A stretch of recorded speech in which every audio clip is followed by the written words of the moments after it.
சமூக ஊடகம் குழந்தைகளில் கவனிக்கும் திறனை குறைக்கிறதா அல்லது புதிய கற்றல் வாய்ப்புகளை திறக்கிறதா?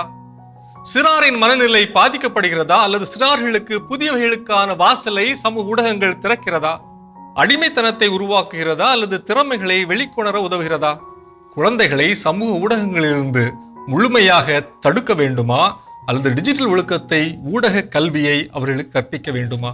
வாருங்கள், இதற்கான தெளிவை வலை உலகத்தில் அருள்வாக்கின் வழியில் தேடுவோம். அருள்வாக்கு பகுதி 1 சாமுவேல் 2 மற்றும் 3 அதிகாரங்கள். ஏலியின் புதல்வர்கள் கீழ்த்தரமானவராக இருந்தனர். அவர்கள் ஆண்டவர் மீது அக்கறை கொள்ளவில்லை.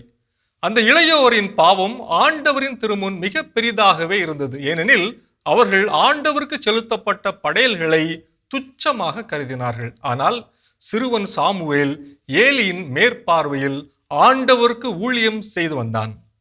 ஏலி தன் பிள்ளைகளை எப்படி வளர்த்தாரோ அதை போலவே சாமுவேலையும் வளர்த்தார். ஆனால் ஏலியின் பிள்ளைகள் கோயிலையும் பலியையும் மையப்படுத்தி பாவம் செய்தனர். ஆனால் சாமுவேலோ அதே கோயிலையும் பலியையும் மையப்படுத்தி இறை திருவுளத்தின்படி வாழ்ந்தார். இன்றைய டிஜிட்டல் காலகட்டத்திலும் ஏலியின் பிள்ளைகளைப் போல ஊடகத்தை தீயவைகளுக்கு பயன்படுத்தும் சிறார்களும் உண்டு. சமூக ஊடகத்தை நன்மைக்கும் பயன்படுத்துகின்ற சிறார்கள் உண்டு. கொரோனா பெருந்தொற்று காலகட்டத்தில் தான் இணையவழி கல்வி என்ற போர்வையில் சிறார்கள் திறன்பேசியின் வழியாக கல்வியினை நுகரத் தொடங்கினர். இந்த நுகர்வு இணையம் வழி கல்வி என்று நின்று விடாமல் இணைய விளையாட்டு, இணைய நண்பர்கள், இணைய உணவுகள், இணைய வியாபாரம், இணைய சூதாட்டம் என்று விரிய தொடங்கியது. இதனால் திறன்பேசியினை பயன்படுத்தும் சிறார் அதிகமாக இணையத்தை சார்ந்து இருப்பதால் திறனற்ற கூட்டமாக உருவாகி வருகின்றனர்.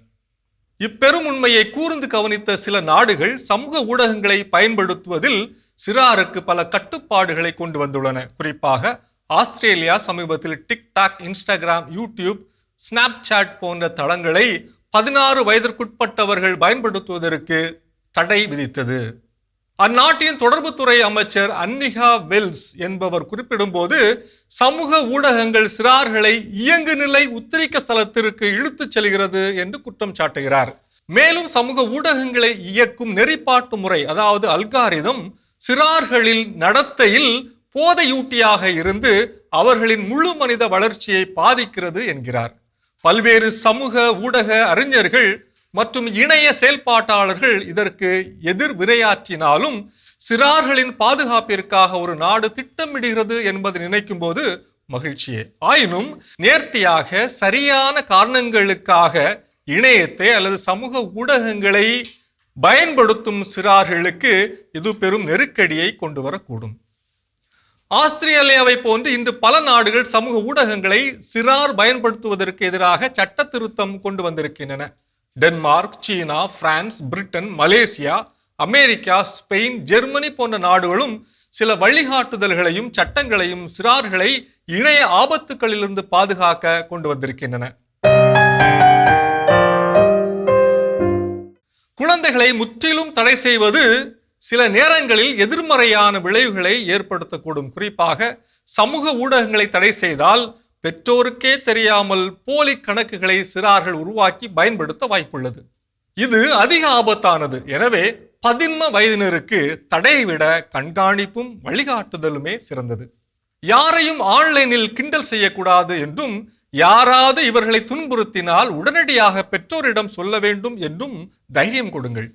வீட்டு முகவரி, பள்ளி பெயர், போன் நம்பர் போன்றவற்றை ஒருபோதும் பொதுவெளியில் பகிரக்கூடாது என்று கற்பியுங்கள். தினமும் இவ்வளவு நேரம்தான் சமூக வலைத்தளங்களை பயன்படுத்த வேண்டும் என்ற விதியை உருவாக்குங்கள். அதிலும் குறிப்பாக அவர்களோடு சேர்ந்து உருவாக்குங்கள். அதிகமாக சமூக ஊடகங்களை நுகரும் சிறார்கள் அதிகமாக உளநல பாதிப்புகளை எதிர்கொள்கின்றனர். தங்கள் உடல் பற்றிய எண்ணத்தில் எதிர்கருத்துக்களை கொண்டுள்ளனர். தங்களை எப்போதும் இணைய உலக ஆளுமைகளோடு ஒப்புமைப்படுத்தி தங்களை கீழ்த்தரமாக பார்க்கின்றனர். எனவே சமூக ஊடக தடை என்பது சிறார்களை நல்வழிப்படுத்தி அவர்களை மன பிறழ்வுகளிலிருந்தும் தூக்கமின்மையிலிருந்தும் பாதுகாக்கும் என்கின்றனர் அறிஞர்கள். எனினும் ஏலி சாமுவேலை நம்பியது போல் நம் பிள்ளைகளையும் முழுமையாக நாம் நம்ப வேண்டும். குழந்தைகளுக்கு நீச்சல் கற்றுக் கொடுப்பது போல சமூக வலைத்தளங்களை எப்படி தைரியமாக கையாள்வது என்றும் கற்றுக் கொடுப்பதே நலமான வாழ்வுக்கு இட்டுச் செல்லும். இது வலையுலகம் 360 டிகிரி டிஜிட்டல் உலகிற்கான உங்கள் அகராதி.